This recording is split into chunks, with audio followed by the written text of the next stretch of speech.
આપણે ગાજરનો હલવો બનાવીએ અને એમાં દૂધ નાખીને એનો શેક બનાવીએ આજે.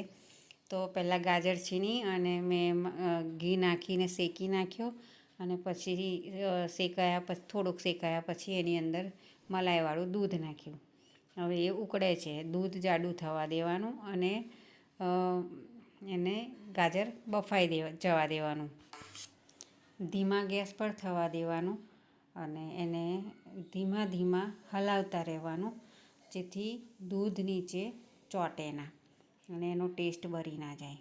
અને બધું એક રસ થઈ જાય એટલે એને આવું અલગથી વાડકીમાં કાઢી લઈ, થોડું ઠંડુ થાય એટલે બ્લેન્ડરમાં નાખો, ક્રશરમાં કે બ્લેન્ડરમાં આવી રીતે.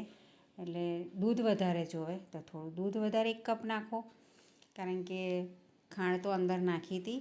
હવે આમાં એક્સ્ટ્રા દૂધના ભાગની ચાખવી હોય તો ચાખીને એક્સ્ટ્રા ખાંડ નાખો.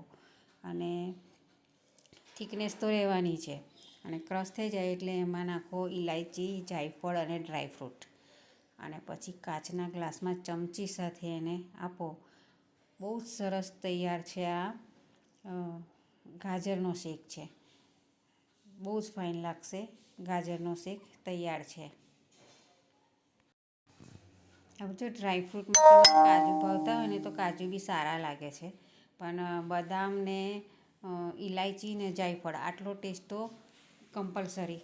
હવે કોઈને દ્રાક્ષ ભાવતી હોય, મને દ્રાક્ષ નહીં ભાવે, કિસમિસ, પણ દ્રાક્ષ ભાવતી હોય તો દ્રાક્ષ બી નાખી શકાય. તૈયાર છે ગાજર શેક.